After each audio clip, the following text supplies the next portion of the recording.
agradecer al Hatings por su gentil invitación y por supuesto a todos los participantes, dado que sin ustedes esta actividad no tendría ninguna razón de ser. También felicitarles por su deseo de continuar en su formación y recomendarles que nunca abandonen esa curiosidad y ese deseo de aprender más y más por sus pacientes y por supuesto para su propio crecimiento.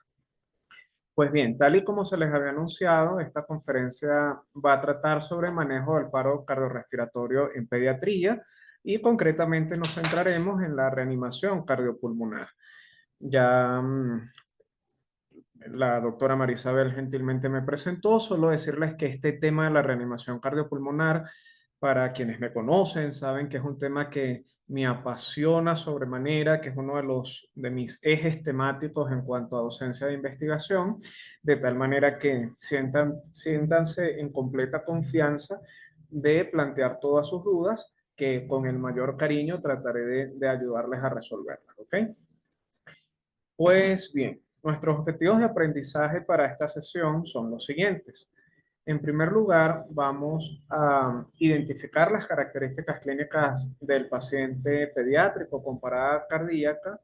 Vamos a conocer la epidemiología del paro cardíaco en pediatría.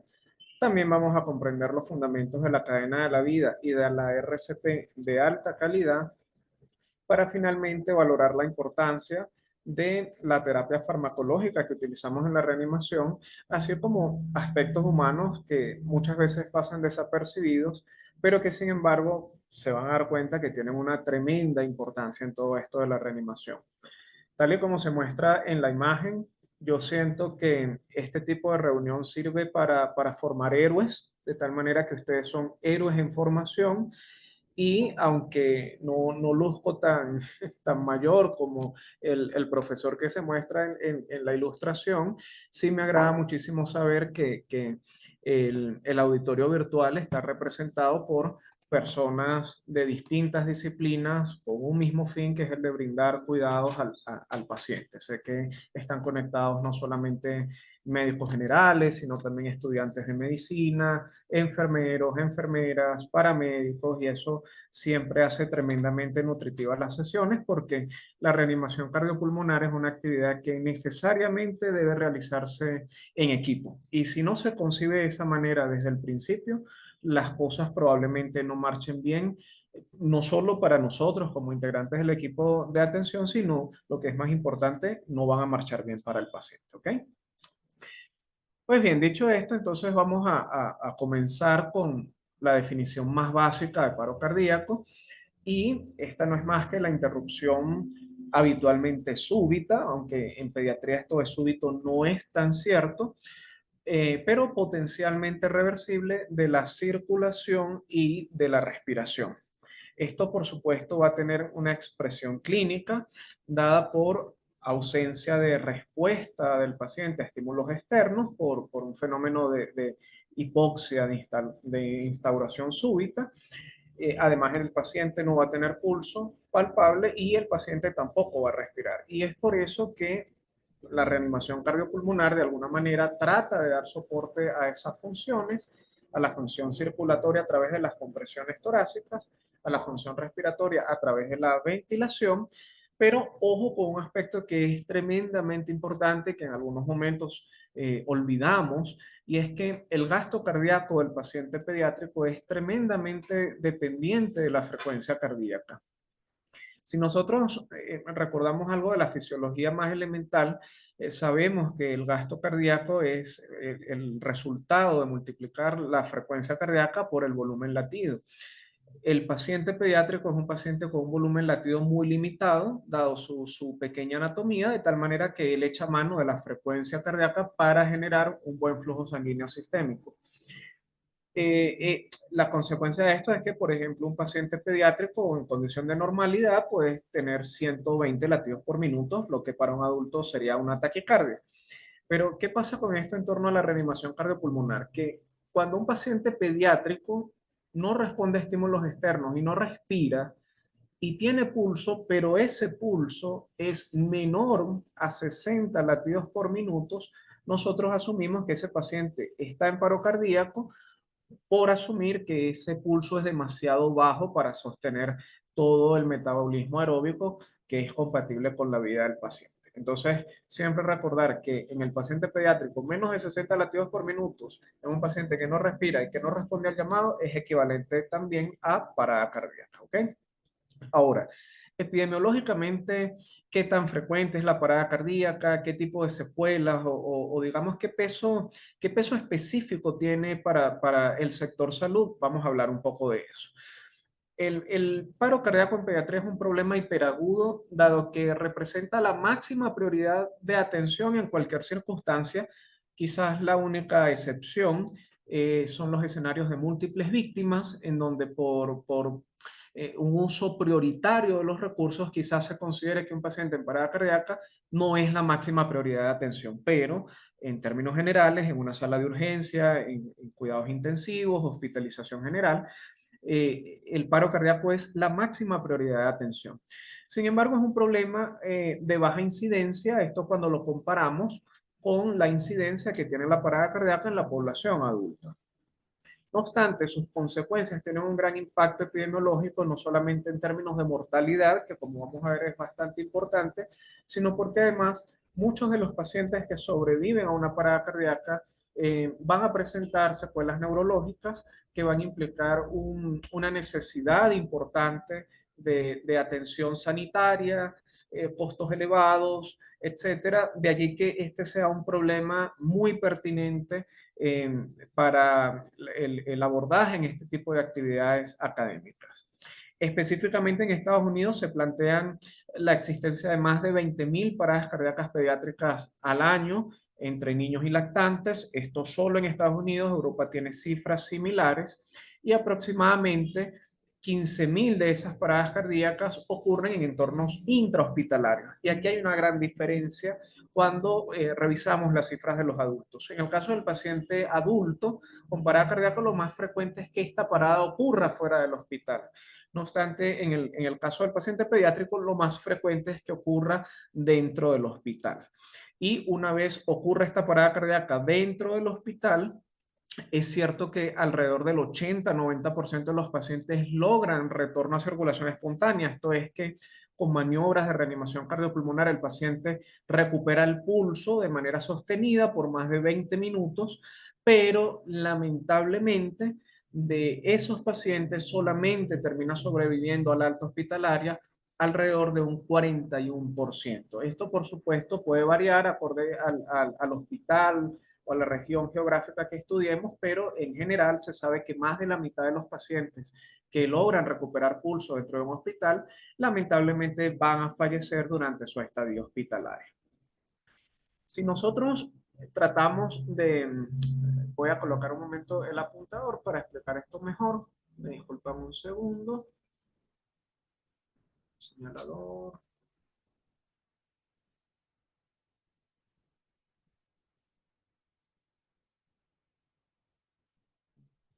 No lo consigo por acá. Bueno, entonces vamos a solucionar ya el problema del señalador. Esta gráfica lo que trata de mostrar es la distribución de condiciones subyacentes cuando estudiamos el fenómeno del paro cardíaco en las áreas intrahospitalarias. Y lo estamos observando dividido por grupo etario. El primer grupo que tenemos es el grupo de pacientes de 29 días hasta un año de vida, el segundo grupo es de 1 a 8 años y el tercer grupo son pacientes mayores de 8 años. Creo que ya tenemos por aquí el señalador. Perfecto. Ya tenemos por acá el señalador. Entonces, este es el primer grupo de 29 días a un año, de 1 a 8 años y mayores de 8 años. ¿Y qué es lo que observamos? Que sobre todo en el grupo de lo que llamamos pacientes lactantes, ¿ok? Menores de un año de vida, pero con más de 29 días de nacido, las principales causas subyacentes cuando hacemos las revisiones, específicamente esta revisión fue publicada ahorita en el año 2025 en la revista Children, estos datos provienen de un gran hospital chino, observamos que en la mayoría de los casos las causas subyacentes corresponden a cardiopatías, principalmente cardiopatías de tipo quirúrgicas, pero también las cardiopatías médicas representan una situación bastante frecuente. Y fíjense que conforme avanza la edad de los pacientes, ya cuando estudiamos Por ejemplo, al rango de 1 a 8 años de edad o mayores de 8 años de edad, vemos cómo el trauma comienza a ser una condición subyacente a la mayoría de los pacientes que presentan parada cardíaca.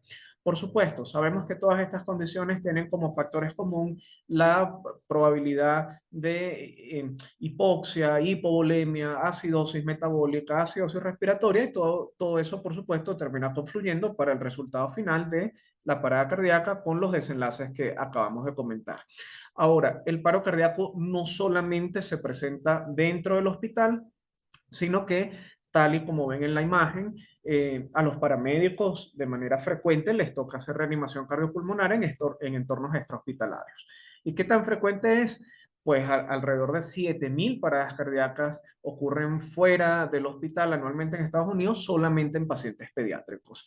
La sobrevida global de estos pacientes está en torno al 11,4%, y fíjense el contraste tan grande. Hablábamos de un 40% para los pacientes que hacían parada cardíaca dentro del hospital, y si el paro cardíaco ocurre fuera del hospital, solamente en torno a un 11% van a sobrevivir. Y algo que es tremendamente dramático y que debemos llevarnos como un mensaje clave a casa es que mientras más pequeño es el paciente, lamentablemente peor es la probabilidad de sobrevida de este paciente. Fíjense, por ejemplo, cómo en el caso de los adolescentes, la sobrevida está en torno al 17%, pero desciende a 13,2% en el caso de los niños, y en el caso de los lactantes, lamentablemente, solamente cerca de un 5% de los pacientes que sufren un paro cardíaco fuera del hospital van a sobrevivir. ¿Ok? Entonces, esto nos deja un mensaje claro sobre la importancia de los programas de atención comunitario para el paciente que sufre parada cardíaca fuera del hospital, dado que lo que se teoriza con mayor peso, incluso desde el punto de vista estadístico, es que lamentablemente estos resultados varían tanto acorde a la respuesta de los primeros respondedores. Habitualmente, cuando se han hecho trabajos en entornos simulados, vemos cómo personas que no han recibido suficiente entrenamiento en RCP están más tentadas a hacer reanimación cardiopulmonar en pacientes grandes, por ejemplo, en adolescentes, que en un paciente pequeño como los lactantes. Evidentemente, la anatomía del paciente lactante nos tiende a mostrar su fragilidad, y eso inhibe un poco el inicio temprano de las maniobras de RCP, y entre otras cosas, eso termina influyendo de manera importante en el pronóstico de estos pacientes. Este es un trabajo muy interesante realizado en Alemania, publicado en el año 2023, que tomó datos de paros cardíacos solamente extrahospitalarios ocurridos desde el año 2007 hasta el año 2021. Y fíjense ustedes que la incidencia reportada en este trabajo es de 1,740 casos por cada 100.000 niños. Vean cómo lamentablemente el paro cardíaco extrahospitalario en pediatría es más frecuente precisamente en el grupo etario que peor pronóstico tiene, es decir, en los pacientes de menos de un año de vida. Y fíjense cómo la distribución nos hace nuevamente reflexionar acerca de la importancia de los programas comunitarios de formación en reanimación cardiopulmonar, ya que hasta el 68% de estas paradas cardíacas ocurren en el hogar del paciente, y un 23% aproximadamente ocurren en lugares públicos como plazas, parques infantiles, instalaciones deportivas. De allí que, en definitiva, hay que insistir mucho en la implementación de zonas cardioprotegidas. Acá en Venezuela, la experiencia con las zonas cardioprotegidas en Caracas, tenemos una zona cardioprotegida específicamente y los resultados han sido bastante buenos. Sin embargo, por supuesto, eso requiere de todo un esfuerzo mancomunado, no solamente de instructores, sino de gobernación, alcaldías, etcétera, pero es una necesidad que está allí latente y que todos los miembros del equipo de salud deberíamos tomarnos muy en serio. Ahora fíjense algo muy importante. Lo que nosotros estamos viendo acá en este gráfico es el aumento de la probabilidad de retorno a la circulación espontánea, que ocurre por el solo hecho de que ese paciente reciba RCP por parte de un testigo presencial. Y ese testigo presencial puede ser la mamá del niño, el papá, el profesor, el portero de la escuela.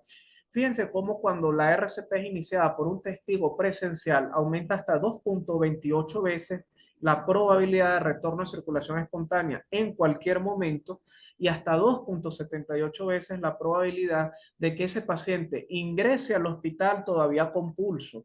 Y al ingresar ese paciente con pulso y brindársele adecuados cuidados post-paro cardíaco, probablemente ya su desenlace final cambie completamente. ¿Ok? Entonces es un mensaje clave para llevarse a casa también el que debemos iniciar RCP. Cuando vemos a un paciente en el cual sospechamos incluso con ciertas dudas, pero sospechamos fuertemente que ese paciente está experimentando una parada cardíaca, hay que iniciar RCP.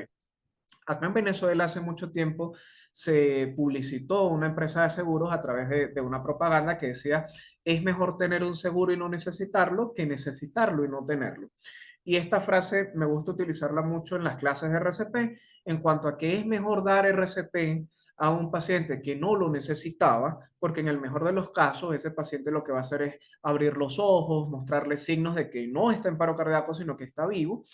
Es mejor hacer eso que dejar de dar RCP a un paciente que estaba en paro cardíaco, porque sin duda ese retraso en el inicio de las maniobras van a implicar un elemento muy desfavorable para su desenlace final. ¿Ok?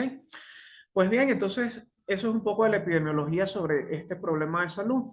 La pregunta que todos nos hacemos es cómo podemos enfrentar este reto tan grande que tenemos en el área pediátrica, que es lo que estamos tratando en esta clase.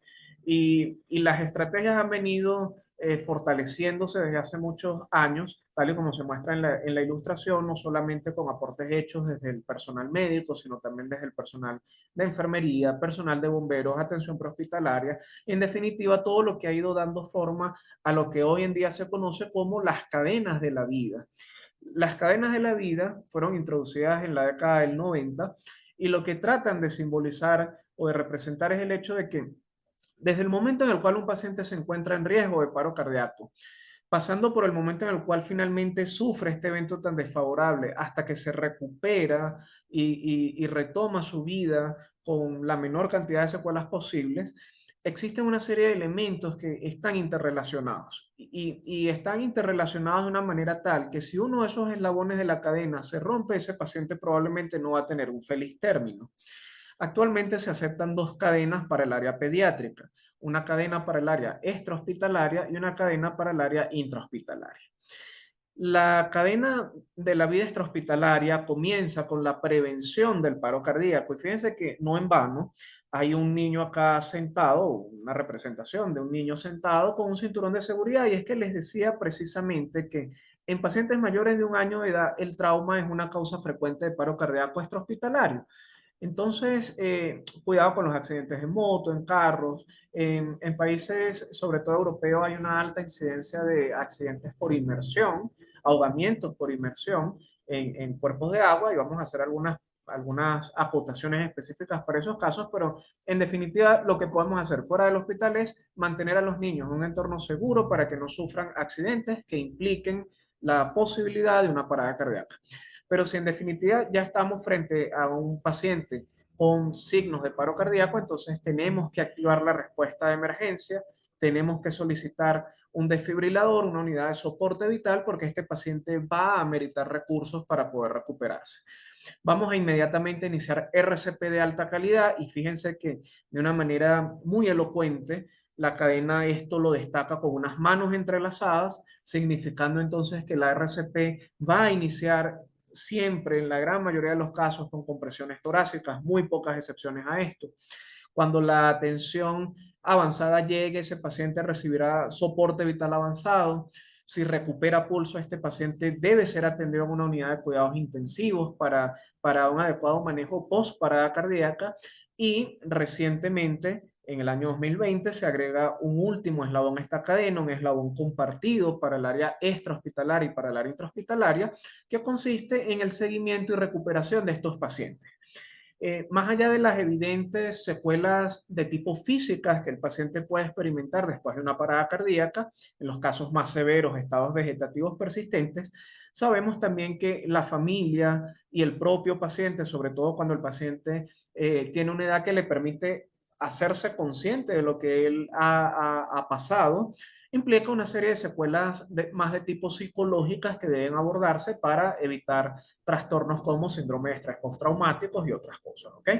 Si nos damos cuenta, la cadena de la vida del área intrahospitalaria es muy similar, solo que el primer eslabón de la cadena ya no va a ser la prevención del paro cardíaco, sino que va a ser el reconocimiento temprano del paciente que está en riesgo de paro cardíaco y, por supuesto, la instauración de estrategias activas para tratar de prevenir la progresión a paro cardíaco.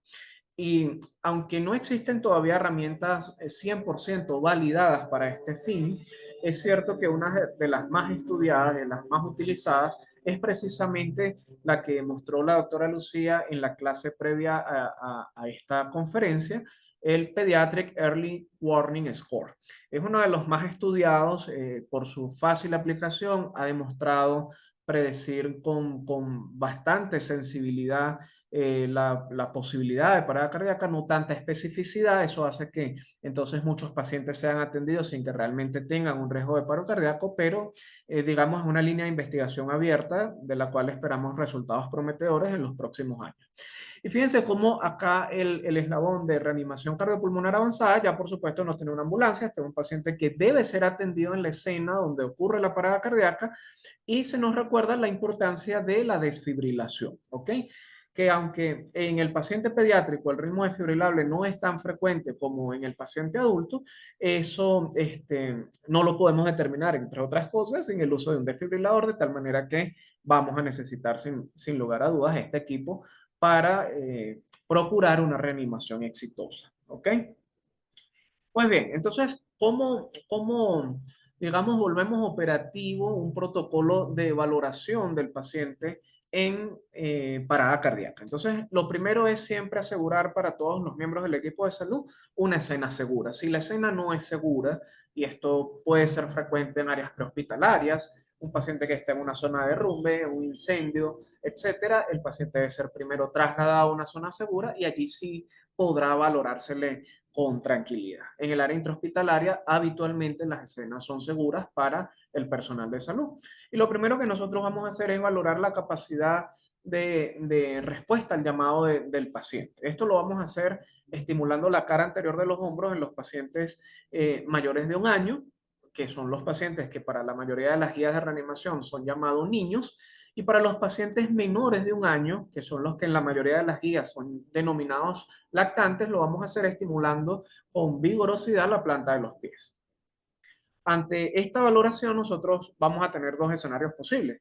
El paciente puede responder al llamado y si ese es el caso, entonces lo que vamos a hacer es evaluar al paciente bajo la mnemotecnia del ABCD, en donde la letra A va a significar evaluar la permeabilidad de la vía aérea, la letra B va a significar evaluar que la respiración sea adecuada, la letra C va a implicar el asegurarnos de que ese paciente tenga un adecuado estado circulatorio, la letra D significa que debemos valorar si ese paciente tiene un déficit neurológico y finalmente la letra E implica hacer una valoración un poco, digamos, un examen físico rápido dirigido, sobre todo para detectar lesiones que puedan comprometer la vida en poco tiempo, ¿ok? Ahora, si el paciente no responde al llamado, nosotros ya debemos pedir ayuda, ¿ok? Esta ayuda la vamos a solicitar acorde a donde nosotros nos encontremos. Si, por ejemplo, somos transeúntes, estamos en la vía pública y vemos a un paciente colapsar, probablemente nosotros lo que tengamos que hacer sea llamar al 911 y solicitar una unidad de soporte vital y un desfibrilador, ¿ok? Por supuesto, si estamos trabajando dentro de una instalación sanitaria y tenemos ya un código establecido, por ejemplo, código azul, activamos el código azul. Lo importante es que seamos conscientes de la importancia de pedir ayuda y de qué pedir. En esencia, para poder ejecutar una reanimación de manera exitosa, debemos tener un equipo humano calificado, por lo cual vamos a solicitar al equipo de guardia, a nuestros otros compañeros de guardia, etcétera. Vamos a necesitar un carro de paro, en donde vamos a tener allí las drogas de reanimación, las cánulas intravenosas, y vamos a necesitar un desfibrilador también. Entonces, en esencia, esas tres cosas las vamos a solicitar. Acto seguido, a la activación del sistema de emergencia, vamos a evaluar el pulso y la respiración del paciente. En la diapositiva observan cómo en los niños, los mayores de 1 año, ese pulso lo vamos a valorar en la región carotidia, mientras que en el paciente lactante lo vamos a valorar en la arteria braquial, en la cara interna del brazo del paciente. Simultáneamente a esta valoración vamos a observar el tórax del paciente para identificar si el paciente respira o no. Esto lo hacemos simultáneo a la valoración del pulso. Y esta valoración la vamos a ejecutar por un tiempo comprendido entre 5 a 10 segundos, no más de 10 segundos, ¿ok? Y dentro de ese tiempo nosotros entonces vamos a poder categorizar al paciente en una de 3 grandes situaciones. ¿Cuáles son esas situaciones?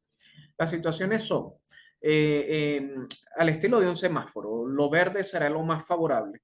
Ese paciente no responde al llamado, ya lo valoramos inicialmente, pero respira y tiene pulso. Entonces, este paciente no está en paro cardíaco, no está en paro respiratorio, por lo tanto, podríamos colocarle en posición de recuperación, esto es de cúbito lateral izquierdo, o si se encuentra en una cama clínica, pudiéramos elevar la cabecera a 45 grados. En ambos casos, lo que estamos buscando es disminuir el riesgo de broncoaspiración y de obstrucción de la vía aérea superior, problemas que son frecuentes en un paciente inconsciente, como el que estamos atendiendo, ¿ok? Por supuesto, a este paciente le estaremos revalorando de manera frecuente, dado que la situación clínica puede cambiar inmediatamente y pasar de un paciente que tenía pulso a un paciente que ahora no tiene pulso y por supuesto el abordaje es diferente, ¿ok? Un color amarillo que es una situación intermedia en donde el paciente no respira, pero todavía tiene pulso. Y recuerden, por ser un paciente pediátrico, este pulso debe ser mayor a 60 por minuto. En este caso, el paciente no está en parada cardíaca, sino en parada respiratoria. Pero si no hacemos algo, por mecanismo de hipoxia, ese paciente rápidamente va a evolucionar a parada cardíaca. Entonces, a este paciente debemos darle ventilaciones de rescate, debemos mantener una valoración continua. Las valoraciones de rescate las podemos dar cada 3 a 5 segundos en el caso de los niños, cada 3 segundos en el caso de los lactantes, e incluso pudiéramos ajustar algunos parámetros si es que tenemos acceso a algún tipo de monitorización. Por ejemplo, si tenemos un oxímetro de pulso y vemos que el paciente persiste desaturado, pudiéramos aumentar la fracción inspirada de oxígeno, es decir, podemos ajustar esto un poco. Acá el objetivo ya no es solamente mantener una vía aérea permeable y evitar que ese paciente, por supuesto, broncoaspire, se le obstruya la vía aérea, sino además debemos dar soporte a la ventilación porque si no el paciente va a evolucionar rápidamente al peor de los escenarios, que es el que está acá en color rojo, que es un paciente que no respira y no tiene pulso. En cuyo caso, lo que debemos hacer inmediatamente es iniciar RCP de alta calidad. ¿Ok? Como todo en la vida hay situaciones intermedias en donde no estamos seguros de dónde encaja el paciente. Por ejemplo, podemos tener un paciente en el cual no estamos seguros si el paciente tiene pulso o no tiene pulso. Quizás estamos tan nerviosos, hay mucha vasoconstricción distal, que no tenemos, digamos, los dedos demasiado sensibles para saber si estoy palpando el pulso del paciente o no estoy palpando el pulso del paciente.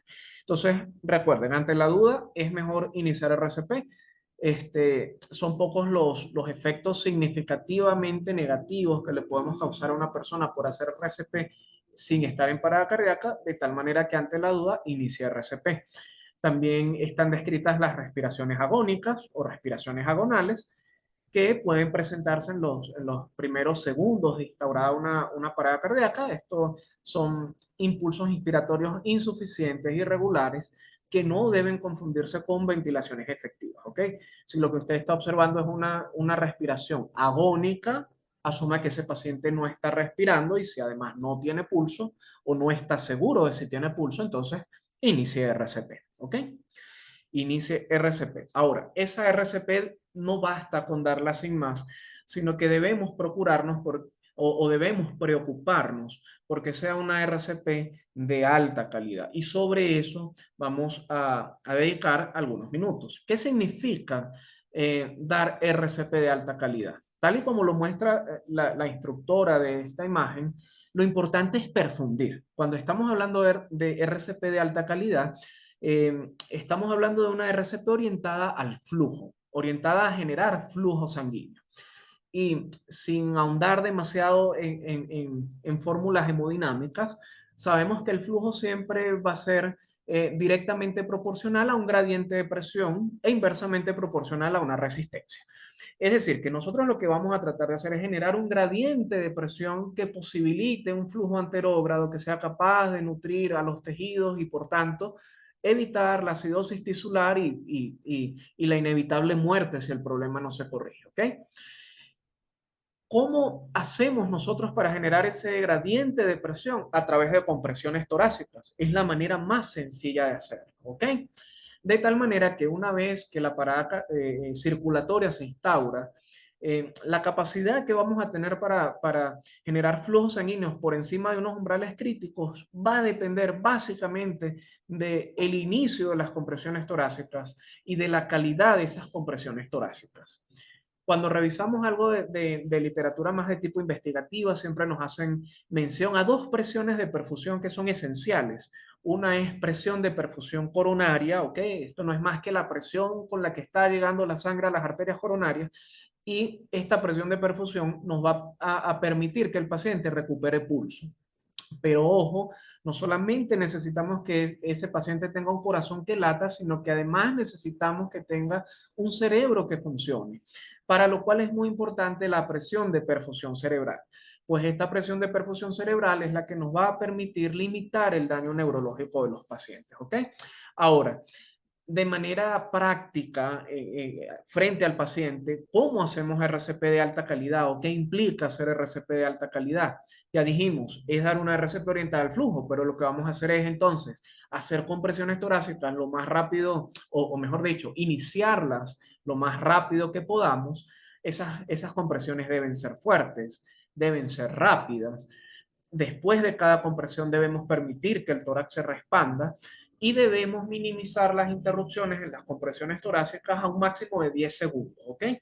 Y a continuación vamos a desglosar un poco la importancia de cada una de estas métricas de calidad de las compresiones torácicas, un poco para que nos llevemos a casa no solamente una receta de cómo lograr un resultado, en este caso una reanimación exitosa, sino además de ello, entender por qué nuestra receta lleva los ingredientes que lleva. ¿Qué pasa cuando de pronto decidimos retirar uno de esos ingredientes o no prestarle demasiada atención? Tal y como ocurre en la analogía que estoy usando de una receta de cocina, pues el resultado no va a ser bueno, es así de sencillo, ¿ok?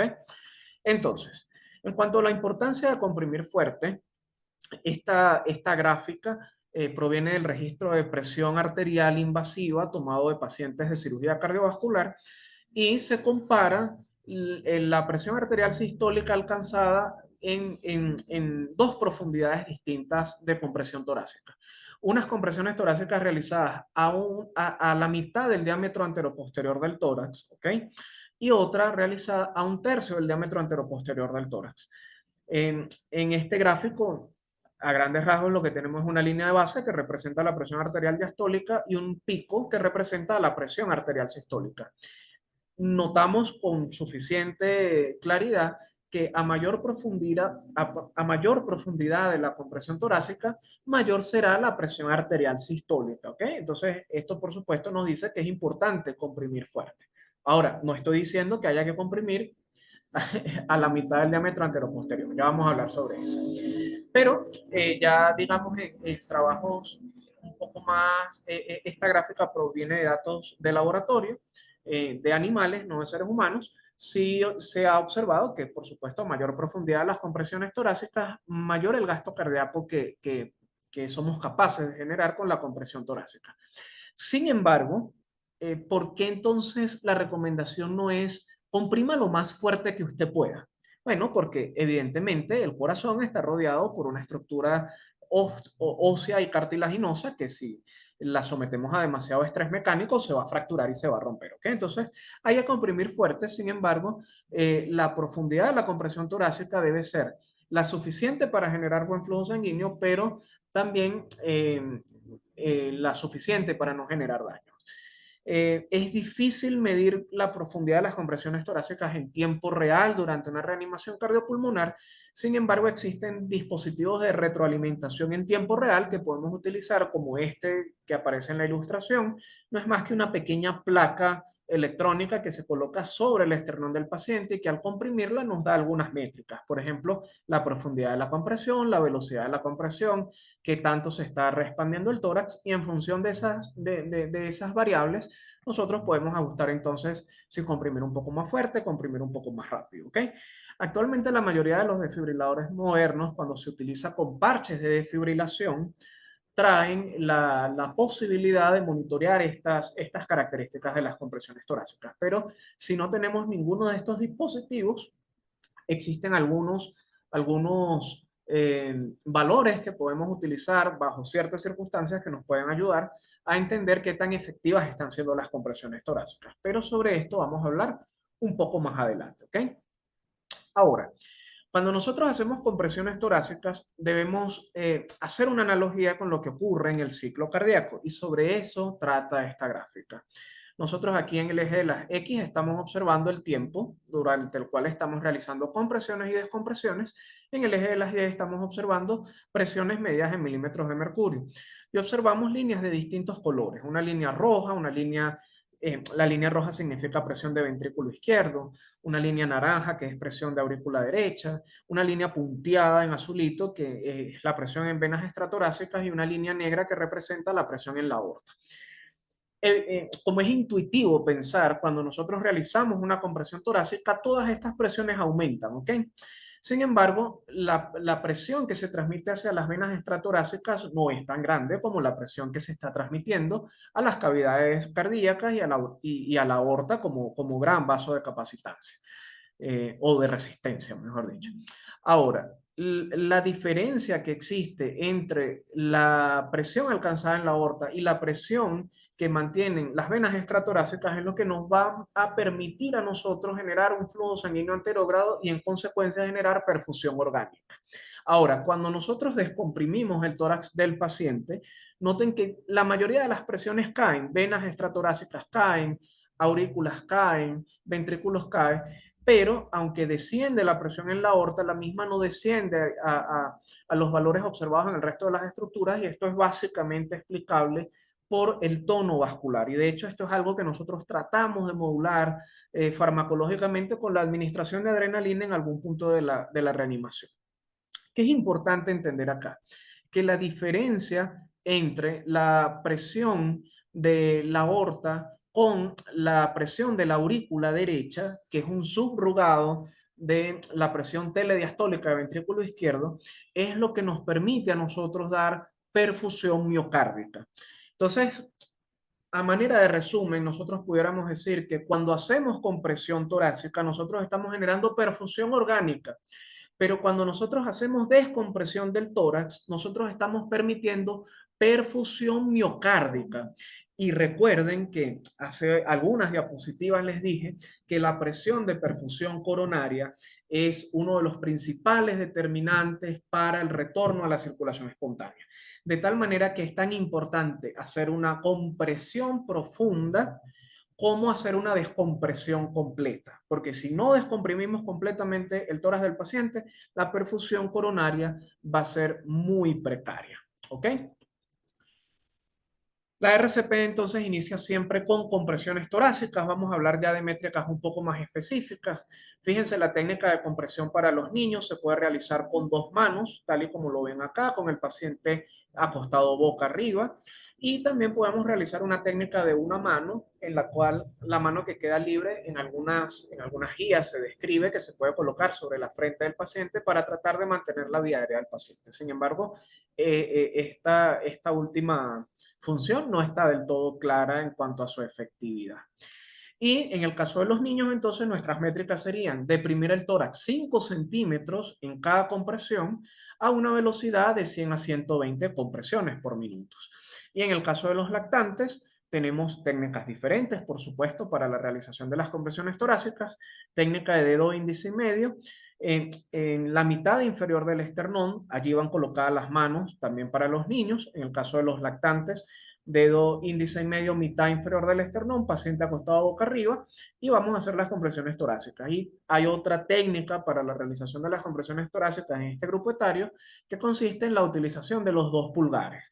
Los dos pulgares noten que están colocados muy contiguos entre ellos, tratando de que la fuerza se ejerza sobre un solo sitio, y el resto de los dedos que van apoyados en la parte posterior del tórax del paciente no contribuyen de manera efectiva a la compresión, sino que vienen a dar una especie de soporte estabilizador para el tórax del paciente. ¿Cuáles serían las métricas de compresión torácica para este grupo etario? Deprimir el tórax 4 centímetros en cada compresión y mantener una velocidad de 100 a 120 compresiones por minuto, ¿ok? Aparte de esto, vamos a tratar de minimizar las interrupciones en las compresiones torácicas a un máximo de 10 segundos. No importa lo que nosotros vayamos a hacer, sea verificación de pulso, dar ventilaciones, si durante el protocolo se decide intubar al paciente, por ejemplo, eso no debe implicar una interrupción en las compresiones torácicas mayores a 10 segundos, y sobre esto hay datos muy interesantes que les traigo para que entiendan la importancia del peso específico que tiene esto en el resultado final de la reanimación.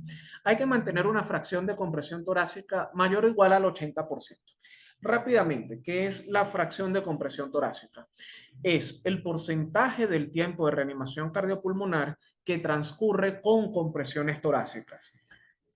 Un ejemplo que demuestra claramente el concepto: si nosotros estamos reanimando a un paciente durante 10 minutos y durante esos 10 minutos el paciente recibió 8 minutos de compresiones torácicas de alta calidad, entonces allí nuestra fracción de compresión torácica corresponde al 80%. Cuando se revisan trabajos de investigación de equipos prehospitalarios bien entrenados, como el equipo canadiense, que es uno de los mejores del planeta, nos damos cuenta que se pueden alcanzar fracciones de compresiones torácicas del 90-95%. O sea que esta es una variable no solamente importante, sino que además es factible. Solo requiere entrenamiento, por supuesto. Y como hemos dicho ya en la diapositiva previa, debemos permitir que el tórax se respanda después de cada compresión, pues esto va a permitir no solamente el retorno venoso, sino también la perfusión coronaria, ¿ok? Ahora, ¿el efecto de las compresiones puede medirse en tiempo real? Sí, sí puede medirse. Tenemos al menos dos indicadores claves. Uno de ellos es el CO2 expirado. El asunto con el CO2 expirado es que el paciente debe tener un dispositivo avanzado para vía aérea. El paciente debe estar intubado, preferiblemente, porque es el dispositivo que mejor aísla la vía aérea para que las medidas de CO2 expirado sean del todo confiables. ¿Y qué ocurre? Que si nosotros estamos manteniendo una frecuencia ventilatoria estable, las variaciones en el CO2 expirado serán explicables solamente por gasto cardíaco del ventrículo derecho. De tal manera que si el CO2 es bajo, lo que esto está traduciendo es que las compresiones torácicas no están generando un buen gasto cardíaco, mientras que niveles de CO2 cada vez más elevados representarán representarán un gasto cardíaco cada vez más adecuado, inicialmente dado por las compresiones torácicas, y fíjense cómo en la gráfica se ve cómo incluso en el momento en el paciente recupera la circulación espontánea, ya esos niveles de CO2 ascienden muchísimo, compatible, por supuesto, con un gasto cardíaco que se ha vuelto mucho más favorable para el paciente. Ahora, podemos también utilizar presión arterial diastólica como indicador de efectividad de las compresiones torácicas. El punto de corte para CO2 expirado es más de 10 milímetros de mercurio, como aparece en la diapositiva. Para presión arterial diastólica es mayor de 20 milímetros de mercurio. Sobre este punto de corte hay algo de controversia. Se piensa que en el paciente pediátrico este valor es insuficiente, que debe ser incluso mayor. Sin embargo, las guías todavía continúan diciendo 20 milímetros de mercurio. El único problema para utilizar este indicador es que requiere la colocación de una línea arterial, ¿ok? Esto puede ser frecuente en unidades de cuidados intensivos, en quirófanos, salas de hemodinamia, pero ciertamente en áreas prehospitalarias las líneas arteriales no están disponibles, ¿ok? De tal manera que no nos sirve como un sustituto la medición de presión arterial por el método oscilométrico tradicional, sea auscultatorio automático, porque nos va a dar lecturas completamente erradas, ¿ok? Pero sí podemos hacerlo. Hay algunos trabajos también que están muy enfocados en el uso del ultrasonido cardíaco tanto transtorácico como transesofágico, para medir en tiempo real el volumen latido mientras hacemos la RCP. Sin embargo, la evidencia en adultos es escasa y en pediatría lo es todavía más. Sin embargo, es una línea de investigación a la cual hay que hacer seguimiento, puesto que probablemente en pocos años nos va a dar más herramientas para monitorear qué tan efectiva está siendo nuestra reanimación cardiopulmonar. Ahora bien, hay evidencia muy interesante y recientemente publicada en revistas de alto impacto como la revista Circulation. En concreto, este artículo fue publicado en el año 2024 que muestra la asociación entre las pausas en las compresiones torácicas y la probabilidad de sobrevida después de un paro cardíaco intrahospitalario en pacientes pediátricos. En este trabajo se tomaron en cuenta pacientes con una media de edad de 2,9 años. El 13% de ellos tenía ritmos desfibrilables, el promedio de la RCP fue de 18 minutos y el 34% de los pacientes reanimados sobrevivió. Sin embargo, fíjense este dato que es importantísimo. Estos investigadores toman como referencia una gran base de datos de hospitales que básicamente están centrados en el tema de la investigación en reanimación cardiopulmonar y que por tanto debemos comprender que son equipos de reanimación muy bien formados. Y sin embargo, la mediana de la pausa más larga en las compresiones torácicas durante la reanimación de estos pacientes fue de 29,8 segundos, que es casi 3 veces lo recomendado por las guías de reanimación cardiopulmonar. Es decir, que incluso en equipos bien entrenados son frecuentes las pausas largas. Ahora, la pregunta de investigación es, ¿esas pausas implican eh, algún tipo de efecto deleterio para el paciente? Pues la respuesta es que sí. Incrementos en 5 segundos en las pausas más largas se asociaron con menor probabilidad de retorno a circulación espontánea, menor probabilidad de supervivencia al alta hospitalaria y menor probabilidad de supervivencia con buen estado neurológico, las tres variables con una P estadísticamente significativa. De hecho, el trabajo plantea que por cada 5 segundos de más de detención en las pausas, de detención de las compresiones torácicas, disminuye un 3% la probabilidad de supervivencia del paciente con buen estado neurológico. Es decir, que el tema de las pausas en las compresiones torácicas hay que tomárselo muy en serio, entender que literalmente durante una reanimación cardiopulmonar el flujo sanguíneo del paciente depende de nuestras manos y que si nuestras manos están fuera del tórax del paciente, nosotros estamos contribuyendo de manera importantísima a la mortalidad de los pacientes. Ahora, ese puede ser el impacto de pausas largas.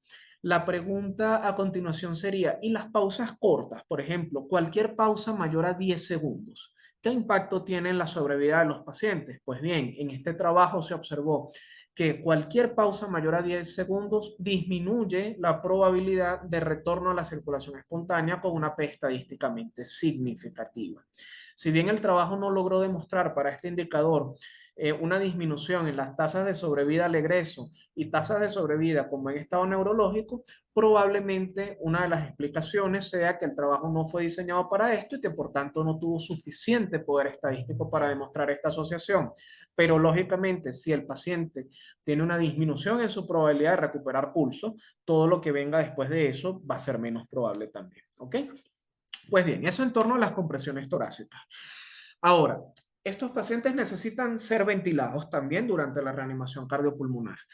Esa ventilación la podemos hacer con técnica de CIE, como se muestra en esta imagen, ¿ok?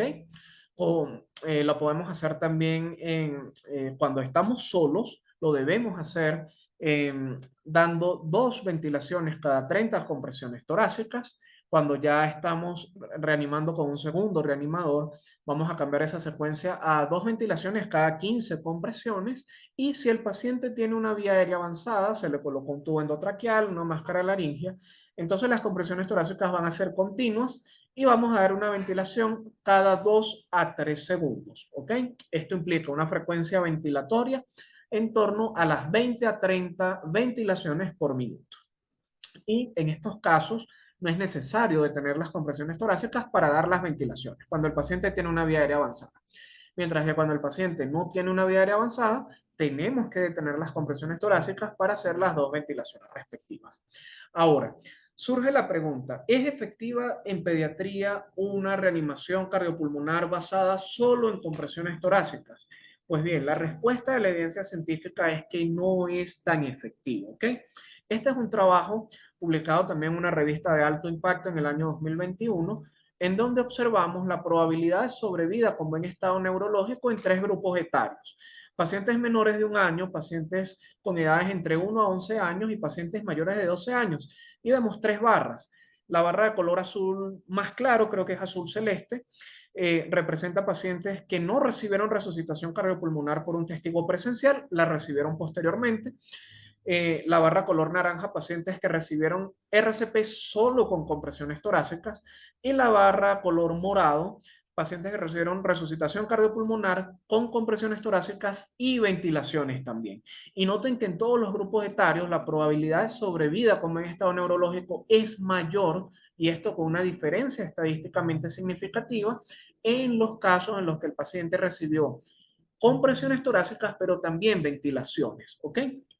Siempre surgen preguntas en torno a, bueno, y si no tengo los equipos para hacer la ventilación y no me siento seguro para hacer una ventilación boca a boca, por ejemplo, ¿qué puedo hacer? Bueno, lo que puede hacer es hacer una RCP con compresiones torácicas. Ya usted pidió ayuda, tan pronto llegue la ayuda y tenga disponibles los equipos para iniciar las ventilaciones, hágalo, porque es importante hacerlo para el paciente pediátrico.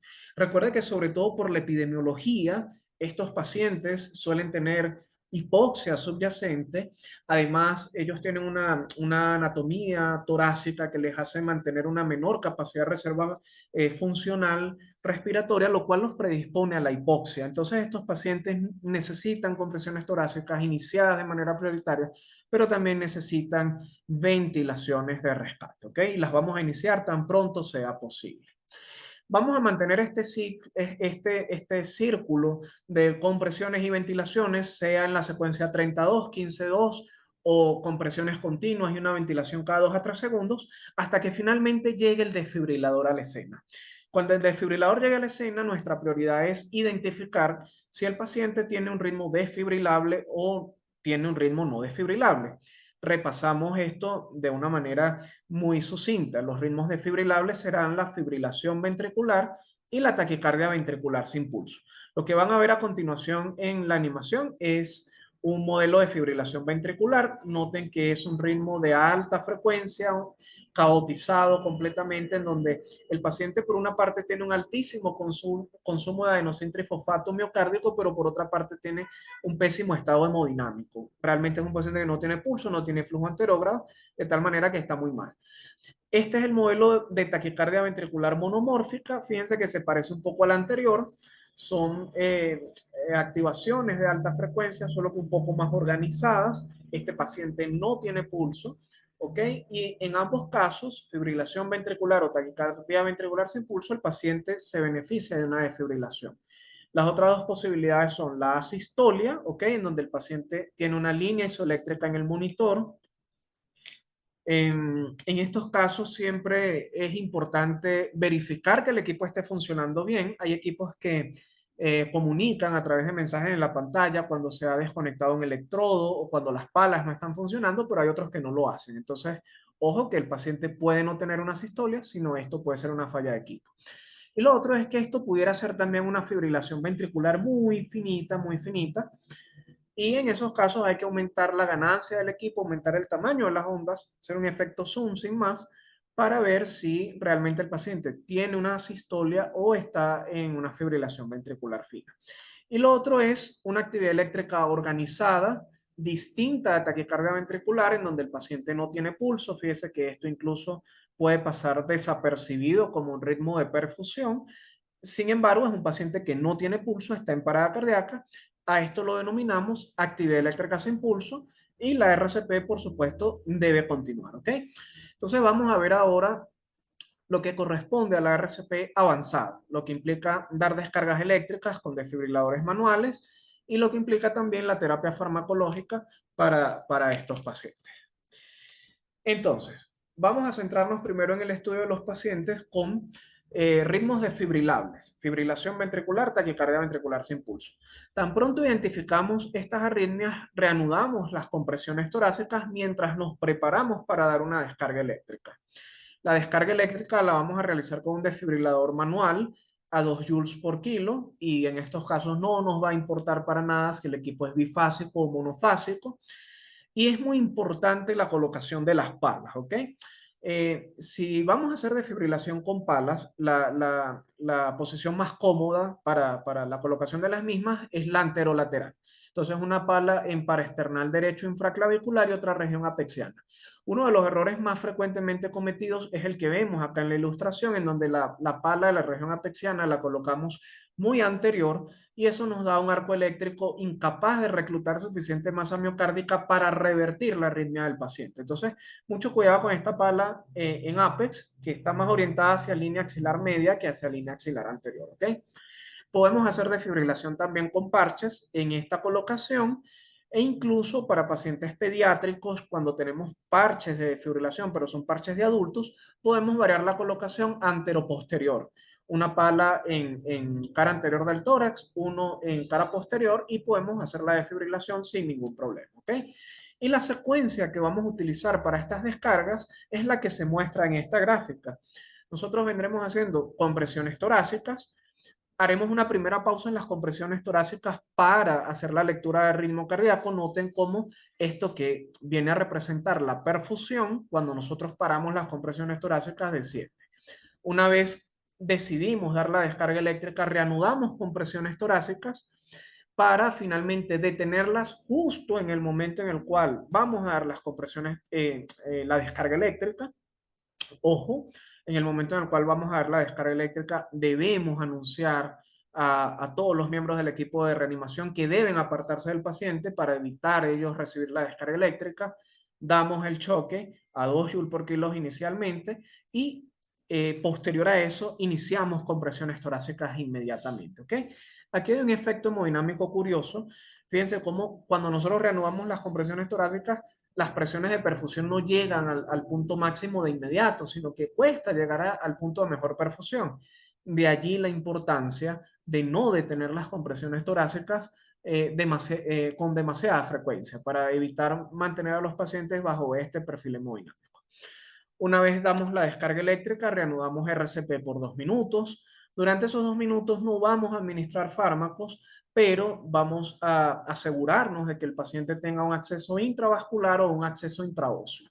El acceso intraóseo actualmente es segunda opción, solo en aquellos casos en donde tras 2 intentos de acceso intravenoso no logremos canalizar al paciente, allí tendremos el argumento para la colocación de un acceso intraóseo. Y posterior a los 2 minutos volveremos a chequear el ritmo cardíaco del paciente. Si sigue siendo un ritmo desfibrilable, daremos una segunda descarga. En este caso iremos ascendiendo a 4 joules por kilo y este comportamiento de ascenso en subsiguientes descargas eléctricas lo vamos a mantener hasta un máximo de 10 joules por kilo o lo máximo que ofrezca el equipo que estamos utilizando, ¿ok? Y posterior a esta segunda descarga, reanudaremos RCP por 2 minutos más y en este caso vamos a introducir el primer fármaco. El primer fármaco que utilizaremos siempre en los algoritmos de reanimación va a ser la adrenalina. Y una vez la iniciemos, la vamos a mantener cada 3 a 5 minutos. La dosis que vamos a utilizar en pediatría va a ser de 0,01 miligramos por kilo. Esto tiene una manera de diluirse para hacer un cálculo rápido. Sin embargo, en esto se hace mucho más énfasis, sobre todo en los cursos prácticos de reanimación.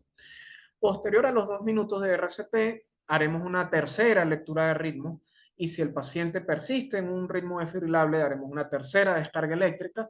En este caso ya iríamos por 6 joules por kilo y tras esta descarga reanudaremos RCP por 2 minutos más.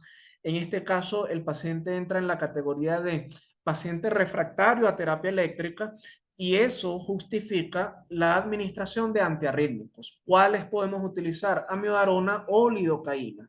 Actualmente las guías no establecen una prioridad sobre la otra, de tal manera que podemos utilizar cualquiera de las dos.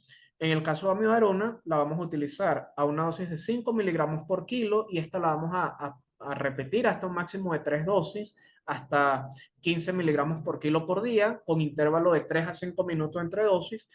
Y en el caso de lidocaína lo vamos a utilizar a 1 miligramo por kilo la primera dosis y a los 3 a 5 minutos podemos administrar una segunda dosis de 0,5 miligramos por kilo, ¿ok? Lo importante con estos antirrítmicos es entender que si utilizamos uno de ellos, no podemos utilizar el otro. Si decidimos usar amibarona, no podemos luego cambiar a lidocaína. Recuerden que los fármacos antiarrítmicos también son proarritmogénicos y al mezclarlos podemos potenciar ese efecto arritmogénico.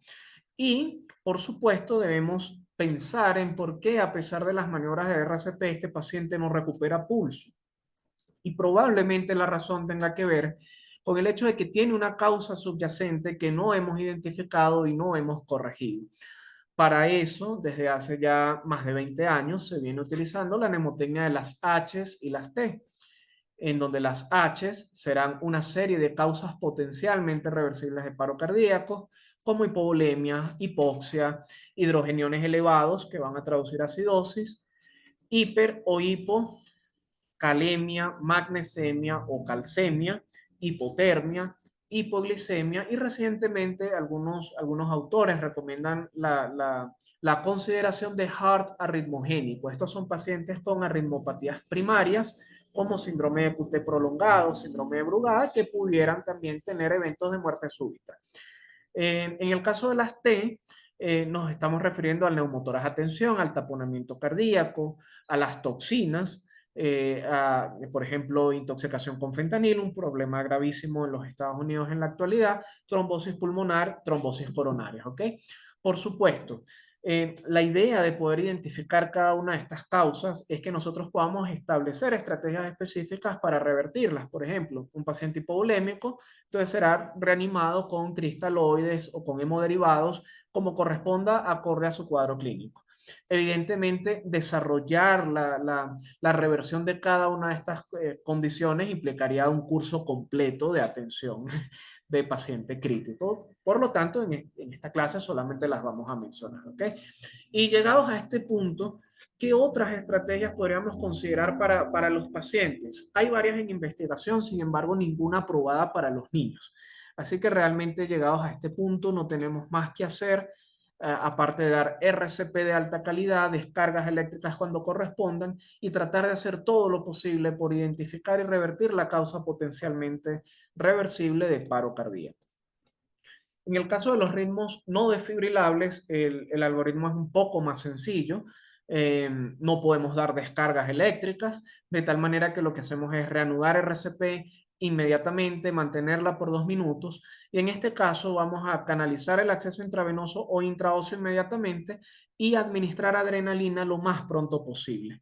En este subgrupo de pacientes se ha demostrado que la administración temprana de adrenalina aumenta la probabilidad de retorno a circulación espontánea con diferencias estadísticamente significativas, de tal manera que en este caso la adrenalina tiene prioridad.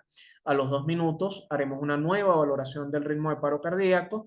Si el ritmo sigue siendo no desfibrilable, continuaremos con la RCP y por supuesto nos vamos a estar cuestionando de cuál es o sobre cuál es la causa de paro cardíaco de este paciente para tratar de revertirla, ¿ok? Pero llegamos a un punto en el cual nos damos cuenta que las descargas eléctricas vienen dadas por el peso, los fármacos que vamos a utilizar vienen dados por el peso también, de tal manera que tiene sentido preguntarse cómo podemos estimar el peso de un paciente de manera rápida, de una manera más o menos confiable, sobre todo en entornos prehospitalarios, y sobre eso vamos a hablar un poco. Pero, ¿cuál es el efecto que nosotros buscamos antes de llegar a ese punto con la administración de adrenalina durante la reanimación cardiopulmonar? Fíjense, nosotros hemos dicho ya que la presión de perfusión coronaria es igual a la sustracción de la presión diastólica en la aorta menos la presión de la aurícula derecha también en diástole. Entonces, en esta ilustración, de una manera, por supuesto, muy pintoresca, si se quiere, tenemos un corazón con una aorta y unas arterias coronarias muy delgadas, mal perfundidas. Cuando nosotros administramos adrenalina, realmente lo estamos haciendo no para obtener un efecto cardioestimulante, sino para obtener un efecto vasopresor, el efecto que obtenemos con estimulación de receptores alfa-adrenérgicos. Al tener ese efecto vasopresor, lo que hacemos es aumentar la presión arterial diastólica y de esa manera aumentar la presión de perfusión coronaria y probablemente no, ya está demostrado, sobre todo en ritmos no desfibrilables, aumentar la probabilidad de retorno a la circulación espontánea. ¿Ok? Entonces, es un poco para tenerlo claro, que a veces tenemos dudas sobre cuál es el efecto que deseamos con la adrenalina. No es cardioestimulante.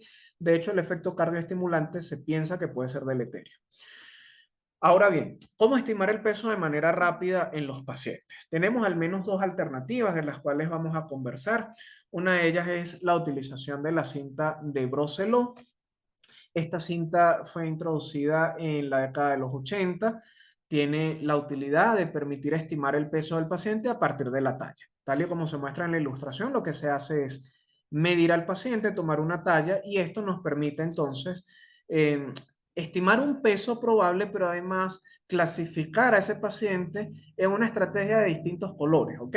Y esos colores nos van a permitir a nosotros organizar materiales que van a ser útiles para la atención de ese paciente en concreto. Por ejemplo, el tamaño de tubo endotraqueal para los pacientes de color rojo va a ser distinto al tamaño de tubo endotraqueal para los pacientes de color blanco, de color morado, de color amarillo. Y eso es bastante útil, y vamos incluso a ver alguna evidencia en torno a eso, ¿ok? Se ha comparado, por ejemplo, la organización del material de atención de emergencia basado en este protocolo por colores de Broselow con lo que solemos hacer de manera convencional, que es arreglar los maletines de atención de emergencia basándonos en la estrategia de XABCDE. ¿En qué consiste esta estrategia de XABCDE? Consiste en colocar material para control hemostático, eso es letra X. Allí podemos tener, por ejemplo, torniquetes, soluciones cristaloides, etcétera. Tener material para manejo de la vía aérea, para manejo de la ventilación, de la circulación, para valoración del déficit neurológico. Allí tenemos un glucómetro, un pupilómetro, etcétera. Y de esa manera organizamos el material para tener acceso a él de manera rápida. Ahora, en reanimación cardiopulmonar los segundos son muy importantes, de tal manera que cualquier estrategia que nos ayude a ahorrar tiempo de atención va a ser importante.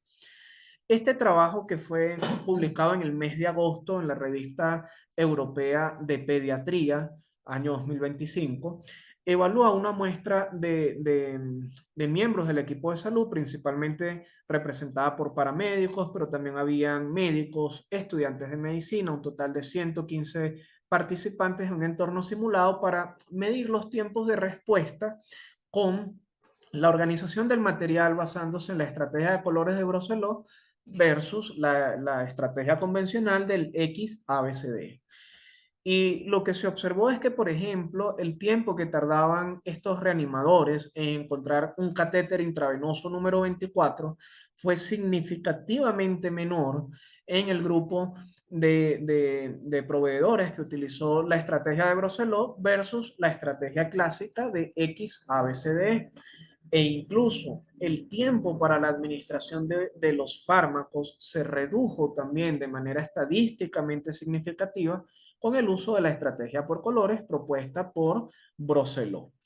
De tal manera que debería ser esto un llamado de atención a la forma como organizamos nuestro material. Realmente a veces tenemos que ocuparnos de cosas tan básicas como tener un carro de paro bien equipado, accesible para todo el equipo, pero además si nosotros mimamos ese carro de paro y lo categorizamos por colores, por supuesto vamos a obtener cada vez mejores resultados para la atención de nuestros pacientes. Y otra manera de estimar el peso de manera rápida es con el método Handevi, que lo podemos utilizar cuando no tenemos la cinta de Broselow, y esto utiliza los dedos de la mano para asignar edades y basándose en edades, pesos probables. Y fíjense que hay esquemas muy bonitos como este, a través de los cuales usted puede de manera muy rápida saber, por ejemplo, que un paciente que tiene 3 años de edad probablemente pesa 15 kilos y que le corresponde entonces 1.5 ml de adrenalina de la dilución de 1 en 10.000. Entonces, es una herramienta que nos ayuda a agilizar un poco también los procesos de toma de decisión. Estima peso no a partir ya de la talla, sino a partir de la edad, no requiere una cinta y eso es una gran ventaja, sobre todo para personal prehospitalario, y facilita también el cálculo de algunas dosis. Ahora, hay evidencia científica que ha comparado en el campo real la efectividad del método Broselot y el método Handevi para la estimación del peso de los pacientes. Y la conclusión, por ejemplo, de este trabajo publicado en Pre-Hospital and Disaster Medicine en el año 2022 es que no hay diferencias estadísticamente significativas en cuanto al uso de Broselot o el uso de Handevi. Tienen una precisión similar. ¿Ok? Esto es una buena noticia para entornos de escasos recursos económicos, en donde quizás no tengamos la cinta disponible, saber que con Handevi también nos podemos aproximar de una manera razonable. Sin embargo, ambas herramientas tienden a subestimar el peso de los pacientes. Fíjense que en la ilustración podemos observar que el porcentaje de aciertos de Broselot está en torno al 51,3%, mientras que en el caso de Handevi está en torno al 43,7%. Esto es acertar prácticamente la mitad de los pacientes en los cuales estimamos el peso con estas herramientas, ¿ok? Eh, Hay otras particularidades que vale la pena revisar con detalle sobre esta investigación. Sin embargo, esta y otras investigaciones van a estar disponibles para todos ustedes, de tal manera que las van a poder revisar con calma para poder sacar el máximo provecho para su práctica clínica. ¿Ok?